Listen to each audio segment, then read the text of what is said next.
Bonjour à tous, alors aujourd'hui on se retrouve pour un nouveau cours où on va parler des membres inférieurs. Mais avant ça, je voulais d'abord vous remercier d'être autant à me suivre. Vous êtes actuellement 256 à me suivre et ça me fait trop plaisir, merci beaucoup. Si vous voulez que j'aborde des sujets en particulier, n'hésitez pas à me le dire en commentaire. Et on continue avec le cours. Donc dans ce cours, on verra comme d'habitude quelques généralités.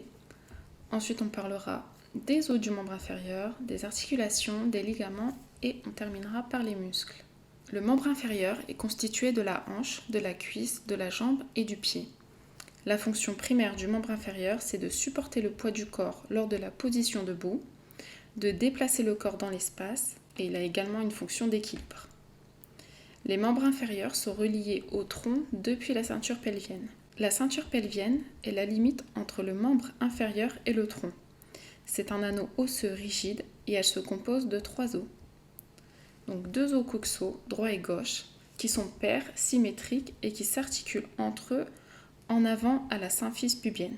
Le sacrum en arrière, constitué de 8 pièces osseuses soudées entre elles. C'est un os impair et médian. Il s'articule de chaque côté avec un os coxal au niveau des articulations sacro-iliaques. Alors les os. Donc on va voir principalement l'os coxal, le fémur, la rotule, le tibia, le fibula et les os du pied. L'os coxal, c'est un os plat, hélicoïdal, pair et asymétrique. Il forme avec le sacrum la ceinture pelvienne. C'est un os particulier, il représente la soudure de 3 os au cours de sa croissance. Donc en haut l'ilion, en avant le pubis et en arrière l'ischion. Ces 3 parties sont soudées en forme d'Y. L'ilion, partie supérieure, comprend une aile et un corps. L'ischion, partie antéro-postérieure, comprend un corps et une branche. Et le pubis, partie antéro-inférieure, comprend un corps, une branche supérieure et une branche inférieure. Le fémur, donc c'est l'unique os de la cuisse. De forme allongée, le fémur constitue l'os le plus long du corps. Il est aussi l'os le plus volumineux et le plus résistant du corps humain. Il s'articule avec l'os coxal en haut, le tibia et la rotule en bas. Il présente une diaphyse et 2 épiphyses et son grand axe est oblique en bas et en dedans. La rotule, située dans la partie antérieure du genou, la rotule est un os qui fait partie de l'articulation du genou. C'est un os plat, il possède une forme triangulaire dont la base est orientée vers le haut.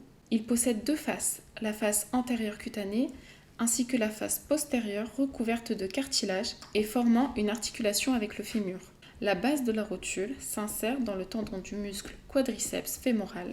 Sa partie inférieure est maintenue grâce au tendon patellaire. Ses bords latéraux servent de lieu d'insertion aux muscles de la cuisse. Elle est également entourée de bourses séreuses qui permettent un meilleur glissement des articulations. La rotule a un rôle important dans l'articulation du genou. Elle a un rôle de protection, elle protège l'avant de l'articulation du genou. Un rôle de stabilité, l'insertion de la rotule lui permet d'agir sur la stabilité du genou lors des différents mouvements effectués.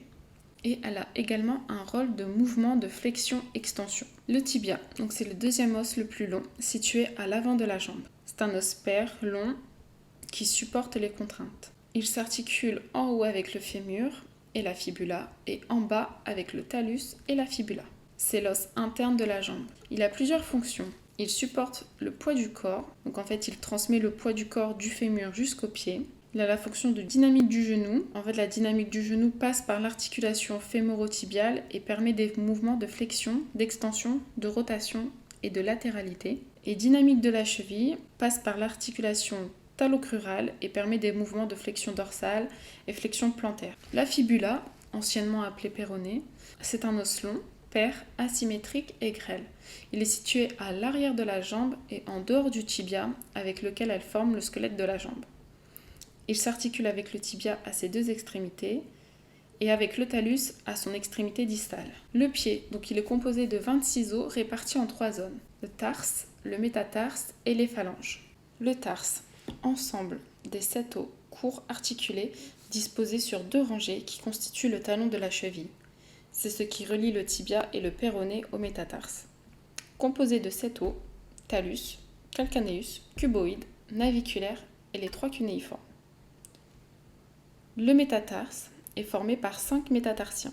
Le premier est le plus volumineux, il est dépourvu de toute mobilité par rapport aux autres. Ces 5 os longs constituent la plante du pied, reliant la rangée antérieure du tarse aux phalanges proximales. Et les phalanges forment le squelette des orteils.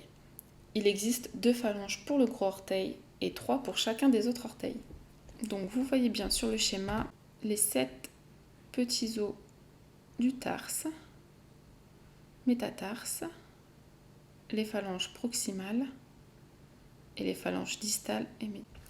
Les articulations. Une articulation est une jonction entre 2 pièces du squelette. Les membres inférieurs possèdent des articulations synoviales, dites mobiles, et composées d'os maintenus en place par des ligaments, le tout protégé au sein d'une capsule articulaire recouverte de cartilage.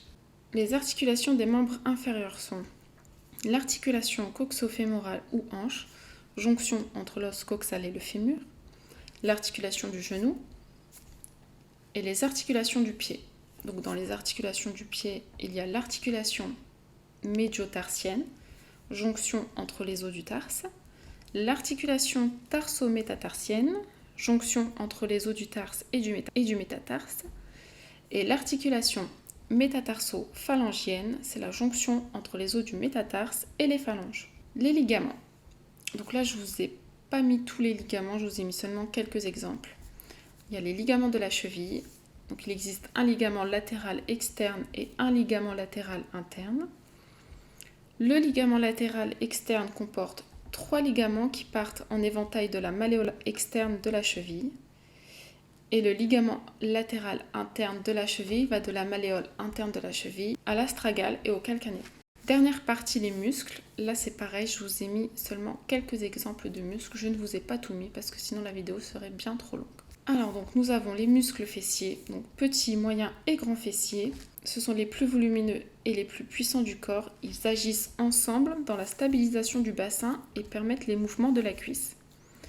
Les adducteurs de la cuisse. Donc il y a le grand, court et long adducteur qui permettent l'adduction de la cuisse. Et enfin les ischio-jambiers qui permettent la flexion du genou. Nous avons fini avec le cours sur les membres inférieurs. Si ça vous a plu, n'hésitez pas à liker, à vous abonner si vous n'êtes pas encore abonné. Encore une fois, je tiens à vous remercier pour toutes les personnes qui se sont abonnées à moi. Comme j'ai dit en début de vidéo, si vous voulez que j'aborde un sujet particulier, n'hésitez surtout pas à me le laisser en commentaire. Et je vous dis à bientôt dans un nouveau cours.